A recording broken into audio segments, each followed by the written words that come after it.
ሰለስተ ግዜ ካብ ሞት ተስኤ እየ ሰለስተ ግዜ ካብ ሞት ተላዒለ ሞይተ ቀዳማይ ሞይተ ተላዒለ ጣልኣይ እውን ሞይተ ተላዒለ ሳልሳይ እውን ሞይተ ምስ ተላዓልኩ ሰላም ፋሚሊ ለማዓንቱን ሓደ ፍልይ ዝበለ ታሪክ ዘለዎ ጋሻ ሒዘልኩም መፅእ ኣለኹ።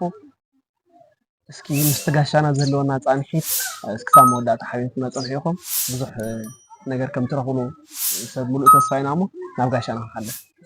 እሺ እምበር ጋሻና እስኪ ዓርስኻ ምስ ተመልከት ተላለየኒ። ሽሞ ፅቡቕ ሽመይ ሓየሎም ካሕሳይ ይበሃል። ተወሊደ ዝዓበኹሉ ኣብ ገጠራት ትግራይ ወረዳ እንዳባፅሕማ ዕዳጋ ዓረብ ከባቢ እየ ተወሊደ ዓበየ እዚ ይመስል ማለት እዩ። ቀንዲ ናባኻ ዘምፀና ጉዳይ ብተደጋጋሚ ዝገርም ንሰብ ብዘይእምን ኣጋጣሚታት ኣብ ሂወትካ ብዙሕ ነገራት ተፈጢሩ እዩ እሞ ካብ ባዕለይ ንተመልካቲ ካብ ዝነግሮም እስኪ ዘጋጥመካ ብዝተወሰነ መልክዕ ንገረና እሞ ኣስፋቢልና ንጫወተሉ እናቐስና ኣለ እወ ምክንያቱ እንታይ መሲልካ ካብ ሰብ ዝሕባእ ነገር ምንም ነገር የለን ትፈልጥ እየ ተሓቢኦም ዝሰርሑ ወንጀላት እኳስ ድሕሪ ግዜ ክወፁ ፖሊስ ክረኽቦም ኢና ንሰምዕ ንርኢ እና እቲ ኣባይ ዘጋጠመ ነገር ከምቲ እስኻ እውን ሰማዕካዮ ከምቲ ሓደ ሓደ ሰባት እውን ዝፈልጥዎ ሰለስተ ግዜ እየ ካብ ሞት ተላዒለ ሞይተ ቀዳማይ ሞይተ ተላዒለ ተኻልኣይ እውን ሞይተ ተላዒለ ሳልሳይ እውን ሞይተ ምስ ተላዓልኩ ሕጂ ንባዕለይ እውን ኣብ ፈተና ይኣትየ ዘለኹ ምክንያቱ ብማሕበረሰብ ዝመፀካ ርድኢት ኣሎ ናይ ባዕልኻ ዝኾነ መፍርሕታት ነገር ኣሎ ብኽብሱርካ ንቐፃላይ ክመውት ድየ ትብሎ ነገራት ኣሎ ስለዚ ሰለስተ ግዜ ካብ ሞት ተስኤ እየ ስለዚ እዩ ታሪክ ማለት እዩ። ብጣዕሚ ዘገርም ንክትኣምኑ ብጣዕሚ ከቢድ እዩ ትእልን ዘለኻ እስኪ ኣብቲ ሽዑ ግዜ ስለ ኣማውታኻ ብሓደጋ ድዩ ነይሩ ወይ ሓሚምካ ዲኻ ሰለስትኡ እስኪ በብሓደ ዝርዝር ኢልካ ንገረኒ እሞ ይቀፅል ፅቡቕ ከምቲ ዝነበርኩኻ ናይ ገጠር ሂወት ያው ገልጠምጠም እናበልካ ትነብሮ ሂወት እዩ ማሕረስ ትኸይድ ኢኻ ዓውዲ ትወፍር ኢኻ ከፍቲ ትሕሉ ኢኻ ተዳርት ተመሊስካ ድማ ካልኦት ነገራት ኣብ ገዛ ስራሕ ይፅበዩ ኢኻ እና ብስራሕ ኩሉ ግዜ ዝዳበርኩ መንእሰይ እየ ነይረ ኣብቲ ሰዓት እና እዚ ክኸውን ከሎ ናይ ገጠር ሰብ ድማ ኩሉ ግዜ ንሓደጋ ተቐረበ እዩ ተመን ክነክሰካ ይኽእል ካልእ ነገር ከጋጥመካ ይኽእል መኪና ሓደጋ እኳ ብዙሕ ኣብ ከተማ ስለዝኾነ እናቲ ናይ መጀመርያ ዘጋጠመኒ ዝሞትኩሉ ዘጋጠመኒ ሓደጋ ካብ ዓኹ እየ ፀዲፈ ካብ ዓኹ ክፀድፍ ከለኹ ዓብይ ዓኹ እዩ ኣጋጣሚ እቲ ዓኹ ንሱ ክንቆርጦ ስለ ዘለና ሰዓቱ ስለ ዝኣኸለ ዝተቆረፀ ዛፍ ናይቲ ዓኹ ድማ ኣኻፍት ክበልዖኦ እቲ ፍሪኡ ድማ ቆልዑ ክበልዕዎ ንከተማ እውን ወሪደን ክሸጥኦ እቶም ቤተሰብ እቲ ዓኹ እውን ብዙሕ ዓብይ ዓኹ ስለዝኾነ ናብ ዓኹ ፋሰይ ሒዘ ደይበ እናቆረፅኩ ከለኹ ኣጋጣሚ ምስቲ ናይ ገባር ሂወት ሸተት ኢለ ካብ ዓብይ ዛፍ ካብቲ ዓብይ ዓኹ ክወድቕ ይዝከረኒ ምስ ወደቕኩ ከም ዝሞትኩ እዩ ሕክምና እውን ከይደ ነይረ ዕዳጋ ዓርቢ ብዙሕ ኣይበፃሕኩን ሞይተ ማለት እዩ ስለዚ ካብቲ ሞት ክትስእ ከለኹ ድማ ዝነበረኒ ስምዒት ኣብቲ ሞት ብዙሕ ኣይፈልጦን እቲ ናይ ቀዳማይ ኣማውታይ ግን እዚ እዩ እዚ ካብቲ ዓኹ ፀዲፈ ሕክምና ክወስዱ ከለዉ ይዝከረኒ ሕክምና ከይደ ድማ ብዙሕ ሓገዝ ክገብሩለይ ስለ ዘይከኣሉ ምስ ሞትኩ ድማ ኣብ ገዛ ኣብ ህድሞ ውሽጢ ኣብ ባሕሪ ህድሞ እናተገነዝኩ ከለኹ ዓርሰይ ከም ዝፈለጥኩ ይዝከረኒ ምክንያቱ ከምዚ ሓደ ሓደ እዋን ደቂሰ ዝነበርኩ ይመስለኒ ዝሓልም ዝነበርኩ ይመስለኒ ግን ካብቲ ዓኹ ክወድቕ እናሃለኹ ዝነበረኒ ስምዒት ድማ ይዝከረኒ ስለዚ እንታይ እዮም ዝገብሩ ኣለዉ ኢለ እውን ንባዕለይ ደንጊፀ ኣብቲ ባሕሪ ህድሞ ክትስእኑ ከለዉ ንባዕሎም ደንጊፆም ፍርቆም ኣብያት ፍርቆም ሰሓቕ ፍርቆም ደገ ክወፁ ከለዉ እዞም ቤተሰብ ተዓድና ኩሉ ብጣብያ ሙሉእ ተኣኪቡ ናተይ ቀብሪ ንምውፃእ ተቐባራይ ኩሉ ካብ በኽያት ናብ ደስታ ምፍርራቕ ዝነበረ ስምዒት ኣይርስዖን ናይ ቀዳማይ ሞት ስለዚ ብጣዕሚ ከቢድ እዩ ሽዑኡ ኣብቲ ኩነታት ዘጋጠመ ብዙሕ ሰብ ደንጊፁ ምስቲ ናይ ገጠር ምዃኑ ድማ እቲ ሰብ ደንጊፁ ንዓዱ ዝኸደ ኣሎ ሩባ ተሳጊሩ ፍርቁ ኣይነኣምንን ቡዳእ ሒዝዎ ነይሩ ካልእ ብዙሕ ነገራት ምስ ባህሊ ተተሓሓዘ ነገራት ክገብሩ ኣነ ግን ምንም ኣይኮንኩን ይኸው ብሂወት እኒአኹ ስርጉን ኣይሞትኩን ነይረ ዝብል እሶም ድማ እንታይ እዮም ዝብሉኒ ሞይትካ መቃብርካ ይኳዓት ነይሩ ነኩዕቶ ነይርና ቃሬዛ ወፅዩ ባንዴራ ተዘጋጅዩ ቀባራይ መፅዩ ጥጥቆ ተጠጢቑ بقى اختوتي نيرو انا زي نجر زي حجي امنو مبل ካልኣይ መበሳሳይ مسقاطمني እንዳ ኣመንኩ ኸይደ ሕጂ እውን ግን ብጣዕሚ ሕማቅ ኩነታት እየ ዘለኹ ማለት ኦኬ ሕዚ ከምቲ ካብ ዘረባኻ ዝርድኦ ኣለኹ ተኾይኑ ቅድሚ ሕዚ ዝነበሩ ሞይቶም ኢልና ዝቐበርናዮም ሰባትስ ተጋጊና ዝቐበርናዮም ይህልውልካ ትሓስብ ዶ ማለተይ ከምዚ ንስኻ ኣይሞትኩን ነይረ ኢልካ ክትሓስብ ኣነ እውን ኣይሞተን ዝነብር ኢለ ዝሓስብ ኣለኹ ብውሽጠይ እና ሞይቶም ኢልና ሓሲብናስ ዝቐበርናዮም ሰባት ኣብ ውሽጢ መቃብር ድሕሪ ምእታዎም ሰኣን ኣየር ገለገለ ዝሞቱ ሰባት ይህልውልካ ተስፋ ትሓስብ ዲኹም ዶ እወ ትኽክል ኢኻ እዚ ሞይትካ ምትሳእ ዝበሃል ርድኢት ከምቲ ንስኻ ትብሎ ዘለኻ ክህልው ይኽእሉ እዮም እዚ ሕዚ ኣብ ናትና ከባቢ ኣብ ጣብያ ዘንጊ ከምኡ ዓይነት ኣብ ዘመን ሃይለ ስላሴ ጀሚሩ ካብ ጃንሆይ ጀሚሩ ካብ ደርጊ ብታሪክ ንሰምዖ ናትና እውን ቤተሰብ ርሑቕ ዝበሉ ከምኡ ዓይነት ነገራት ኣጋጢምዎም ዝተለዓሉ ሰባት ከም ዘለዉ ናትና ዓሌት ይንገረና ነይሩ እዩ ግን ኣና ግን ኣብዚ ሕጂ ዘለና ትውልዲ ግን ብዙሕ ስለ ዘይጋጠመ እቲ ኣፈ ታሪክ ናጠፍአ ኸይዱ እዩ እምበር እቶም ብሃይለ ስላሴ ዝሞቱ ነበሩ ናትና ናይ ቀረባ ቤተሰብና ግን ሞይቶም ሰኣን ግዜ ምፅባይ ሰኣን ሓደ መዓልቲ ክልተ መዓልቲ መርፍእ ወጊኻ ነቲ ሬሳ ምፅባይ ቀልጢፎም ናብ መቃብር ወሪዶም ናይ ሓቂ ዝሞቱ ሰባት ከም ዘለዉ ዘተኣማምነካ እዩ ምክንያቱ እንታይ እዩ እቲ ሳልሳይ ሞት ክመውት ካለኹ ካብ ቤተክርስትያን እየ ተላዒለ ስለዚ ቀልጢፎም ተዝቀብሩኒ ነይሮም እቲ ነገር ንሱ እቲ ሕዚ ተልዕሎ ዘለካ ከጋጥመኒ ይኽእል እዩ ኢለ እየ ዝኣምን እና ኣለዉ እዮም ብትክክል ኣለዉ እዮም ስለዚ ኩሉ ግዜ ንዝሞተ ሰብ ክንፅበዮ ክንክእል ኣለና ከምቲ ዝበልካዮ ቀልጢ ቅልጥፍ ኢልና ቀባራይ ንክንስንን ብዝብል ዘይሞተ ሰባት ወይ ውኑእ ስሒቱ ኢልና እናሃለወስ ንሕና ሞይቱ ኢልና ዝቐበርናዮም ሰባት ክህልው እዮም ዝብል እየ እስኪ ብዙሓት ሰባት ንዘራረበሉ ኢና ንዘይረኣናዮ ሞት ማለት እዩ ንዘይንፈልጦ ንዘይረኣናዮ ሞት ብዙሓት ንዘራረበሉ ኢና እሞ እስኪ ምስ ሞትካ ትዝክሮ ነገር እንታይ ኣሎ ኣብቲ ሞት ኮንካ ማለት እዩ ሕጂ ምስ ሞትኩ ዝዝክሮ ነገር ካብተን ሰለስቲአን ኣማውታይ ፅማቕ እንድያ ክነግረካ ሰለስቲአን ዓይነት ኣማውታ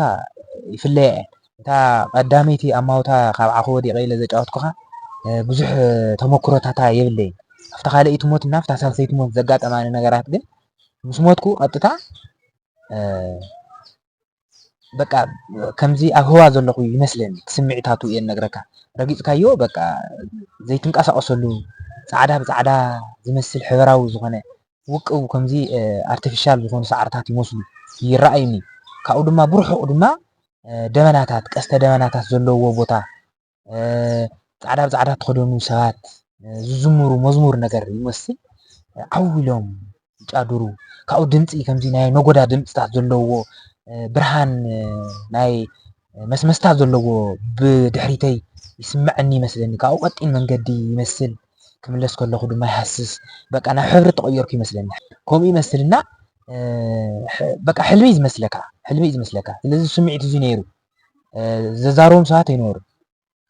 በቃ ግን ዝንቀሳቀሱ ፍጡራት ይመስሉ መንፈር ዘለዎም ይመስሉኒ መንፈር ዘይብሎም ይመስሉ ትከይረኹ ሪኦም ግን ኣብ ውሽጢ ፍርሕን ራዕድን ምንባረይ ግን ይዝከረኒ ማለት እዩ ኣብተን ክልተ ዓይነት ኣማውታ ብጣዕሚ ከቢድ እዩ ብዙሓት ሰባት እንታይ እናተባህሉ ይከራኸሩ ይመስለካ ካብ ባዕስኻ እውን ትብሎ ትኾን ኢኻ ድሕሪ ሞትሲ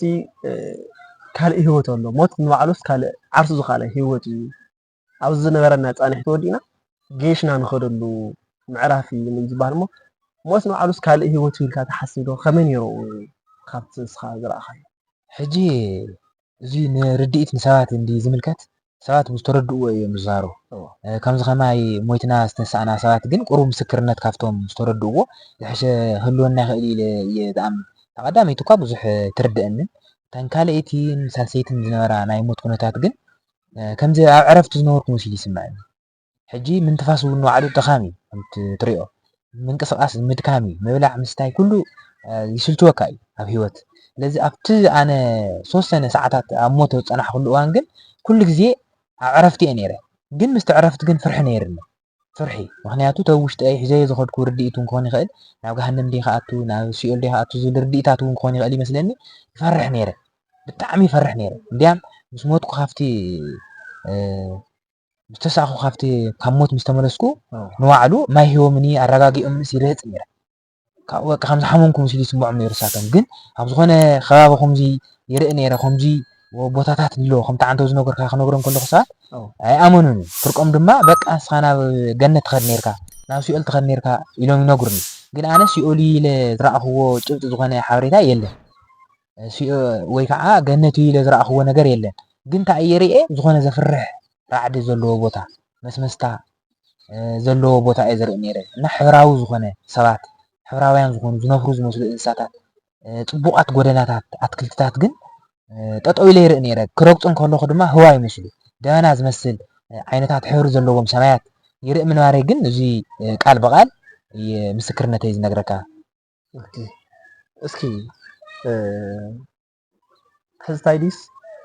ሞት ንባዕሉ ከም ሂወት ይቁፀር ኣብኡ እውን ክፀንሐኒ እዩ ሞት ዝናፈቐካ ሰብስ ከይደ ክረኽቦ እየ ዝብል ናይ ኣብ ህፃንነትና ንዕልል ነርና እሞ ከምኡ ዓይነት ሂወት ኣለዎ ዶ ሕጂ ብዙሓት ቅድሜና ሞይቶም እንድዮም ብዙሓት ቅድሜና ሞይቶም እዮም ዝሞቱ እዮም ዝበዝሑ ካብ ዘለና ግን ኣነ ፍታ ትበሃል ዘላ ቦታ ናብ ሲኦልን ናብ ገነትን ኣብ ሞት ኮይነ ኣብ ማእኸል ሞት ኮይነ ዝረኣኽዎን ዝተዓዘብክዎን ኣብኡ ከይደ እስካብታ ኣነ ዝፀናሕኩላ ክኸውን ይኽእል ወይ ብሓሳብ ዝፀናሕኩሉ ክኸውን ይኽእል ኣነ ይፈልጦን ትስምዒት ግን ኣብኡ ከይደ ዝፀናሕኩሉ እዋን ግን ዝሞቱ ሰባት ቅድሚ ሕዚ ዝሞቱ ሰባት ኣይረኸብኩን እየ ብስሩ እውን የጠየቑን እዮም ግን ናይ ሰባት ድምፂ ግን ይሰምዕ ነይረ መዝሙር ይመስል ሓቢሮም ጭድሩ ናይ ፈረስ ድምፂ ዝመስል እውን እኒአ በቃ ዝኾነ ድምፅታት ከምዚ ናይ ፊልሚ ድምፅታት ይመስል እኒአ ግን ብጣዕሚ ዘፍርሐካ ምዃኑ ትስምዒት እምበር ኣብኡ ዝሞቱ ሰባት ወይ ከዓ ዝተፈረዶም ሰባት ወይ ዝፀደቑ ሰባት ወይ መላእኽቲ ወይ ባዕሉ ላዕለዋይ ፈጣሪ ኣነ ይረኸብክዎን እየ ቢያንስ ብዙሕ እዋን ፀኒሐ ሞይተ ፀኒሐ ተዝኾን እሞ ድሕሪ እዋን ፀኒሐ ተዝኾን ተሲኤ ተዝኾን ስምዒት ንሱ ክነግረካ ነይረ ግን እቲ ኩነታት ከምዚ እዩ ነይሩ ከቢድ እዩ ንምእማኑ ግን ኣብቲ ማሕበረሰብ ኣብቲ ከባቢካ ዘሎ ማለት ብቀረባ ነቲ ዝፈልጦ ቤተሰብ ክኾን ይኽእል ዋላ ካብ ወለድካ ጀሚሩ ነቲ ንስኻ ዘጋጥመካ ዘሎ ብተደጋጋሚ 3 ግዜ ካብ ሞት ምልዓል ብምንታይ ይርድእዎ ይኾኑ ኣብዛ ሓሰብ ምስ ጥንቁልና የተሓዞ ክራኸብ ዘይክራኸብ ካልእ ጉዳይ ኮይኑ ምስኩምስ የተኣሳሰርዎ እዩ እሞ ከመይ እቲ ማሕበረሰብ ንዓኻ ከመይ ይርድአካ ሕጂ እዚ እታ ሕጂ ዘልዕልካዮ ሕቶ ዋና መሰረታዊት ነገር ክትበራህርሃ እውን ዘለዋ እያ ትመስለኒ ሕጂ ብማሕበረሰብ ዘሎ ርድኢት መጀመርያ ካብ ሞት ተላዒለ ክበሃል ከሎ ኣይሞተን ነይሩ ተሓበያ ነይራ ዝተፋሱ ዝብል ርድኢት ነይርዎም መበል ካልኣይ ግን መይሰ ምስ ሞትኩ መይሰ ምስ ተለዓልኩ ግን ብዙሓት ሰባት ፍርቁ ምስ ኣጋንንቲ እዩ ዝራኸብ ኣጋንንቲ ስለ ዘቋድስ ሂወቱ ሓዊኦም እዮም ዝጫወትዎ ኣለዉ ገለገለ ሰባት ድማ እግዚኣብሔር ስለ ዘይፈትዎ እዩ ዝመልሶ ዘሎ ኣብ ምድሪ ክሳቆዮ ስለ ዝደለየ ዝብሉ ሰባት ኣለዉ ብስሩ ከዓ ናይ ጥንቁልና መንፈስ ስለ ዘለዎ እዚ ጠንቋሊ ሓደት ክህልዎ ስለ ዝኽእል ኣብ ቀፃሊ ትውልዲ እዞም ዝሓለፉ ጠንቋሊ እዩ ነይሩ ብስሩ እግዚኣብሔር ስለ ዝፈንፈኖም እዚ ምስ ናይዚ ዓሌት እውን ክንዋሰብ የብልናን እግዚኣብሔር ዝረገሞ ስለ ዝኾነ እዩ ሞይቱ ዝምለስ ኣሎ እምበር ንምንታይ እዩ ሞይቱ ዝምለስ ገሊኦም ሰባት ድማ ኣይ ፃዲቀኛ ስለ ዝኾነ እዩ እግዚኣብሔር ከፅንሖ ስለ ዝደለዮ ዝኾነ ነገር ክጥቀመሉ ስለ ዝደለየ ደቁ ከዕቢ ስድራዊቱ ከኣሊ ስለ ዝደለየ እዩ እዚ ትክክለኛ ሰብ እዩ ሓጢአተኛ ሰብ መቐጢፉ ሞይቱ እምዶ ብኡ ገይሩ ይጠፍየለን ብዙሕ ነገር እዩ ግን መብዛሕትኡ ግን እቲ ሕጂ ቅፅል ስመይ ብጣዕሚ ዝገርመካ ኣብቲ ዓድና ተኸይደ ኣብቲ ቅፅል ስመይ ሞት ዝተሓሰሞ እዮም ዝብሉኒ ሞት ዝተሓሰሞ እዩ ስመይ ሕጂ ስመይ ገዲፎም ሞት ዝተሓሰሞ ፈቕዱ እንዲያም ናብ ከተማ መፅያ ኣላ እዛ ሽም እዚኣ እና ብጣዕሚ ዝገርመካ ሞት ክሕሰመካ ከሎ ብጣዕሚ ዘተሓሳስበካ ኣብ ሞትን ኣብ ሂወትን ዘሎ ኮንካ ተሓስቦም ነገራት ብጣዕሚ ከቢድ ኣነ ሕጂ ብስሩ ካብቲ ዘሎ ዝዓበኩሉ ማሕበረሰብ ወይ ካብቲ ሞይተ ከምቲ ዝፈልጠኒ ማሕበረሰብ ርሒቐ ክመውት የደሊ ንምንታይ በቃ ዘይፈልጡኒ ሰባት ምናልባሽ ከይትስኻዕ ስለ ዝፈርሕ ነቲ ዘዕበየኒ ኮስኩሱ ዘዕበየኒ እንዳፀበል ከይዱ ሕምባሻ ኣምፅኡ ብቁልቲ ሂቡ ዘዕበየኒ ዓበይቲ ክዑኑ ከለዉ እናዘረየ ዘዕበየኒ ማሕበረሰብ ዝሰተኽሉ ዝዓበኩሉ ሩባ ጣብያ ከባቢ ከሕፍረ ይደልን ምክንያቱ እንተሞይተ ክመውት የደሊ ግን ከዓ ንሞት ሓቆም እዮም ተሓሲማ ተኽብሉን እውን ብጣዕሚ ዝገርመካ እና ሞይትካ ምምላስ ዘይፈልጦ ብጣዕሚ ከቢድ ዓለም እዩ እና ብጣዕሚ ስምዒቱ እውን ብጣዕሚ ከቢድ ስለ ዝኾነ ፈጣሪ ዝሃበካ ከዓ እንታይ ክትገብሮ ትኽእል ከቢድ እዩ ማሕበረሰብ እውን ነዚ ግንዛቤ እዚ ከምቲ ትብለለካ ናብ ጥንቁልና የተሓዘ ኣሎ ከምቲ ዝበለካ እውን ናብ ኣጋንንቲ ይኸድ ገሊኡ ፈትይዎ ገለ እናበሉ ዋላካ ብዙሕ ፅዕንቱ ይሕድሩ ኣለዎ እሞ እስኪ ንስኻሲ ኣብ ሞትና ኣብ ሂወት ዘሎ ፍልልይ ርኢኻዮ ኢኻ ክልቲኡ ንክልቲኡ ምስክርነት ትበቂ ኢኻ ሞቱ ርኢኻዮ መፂኻ ኣለኻ ሂወት ነርካዮ ኢኻ ሕዙን ኣለኻዮ ኢኻ ስለዚ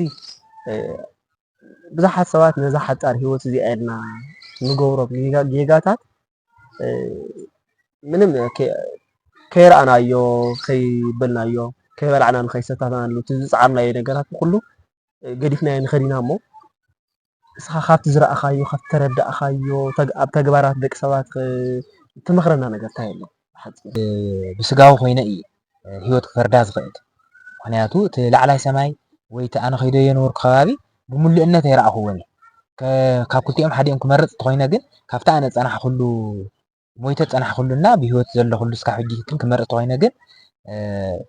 ካብቲ ሞይትካ ትረኽቦ ሂወት ኣነ ከይደዮ የነበርኩን ካብቲ ሕዚ ዘለኽዎን ቅድሚ ሕዚ ዝነበርኩዎን ኣብ መሬት ምንባር ዝሕሸ ይመስለኒ ምክንያቱ ቅድሚ ድሕሪ ሞት ዘለው ምስጢራት እውን ንዓና ስለ ዘይተገለፁልና ወይ ዘይተነገሩና መፍራሕቲ እዮም ምክንያቱ ሰባት ንዓና ዝብሉና ናብ ገሃነም ክትኣትዉ ኢኹም መንግስቲ ሰማይ ኣሎ ሲኦል ኣሎ ንሓዊ ኢኹም ተኣትዉ ስለ ዝብሉና ብጣዕሚ መፍርሒ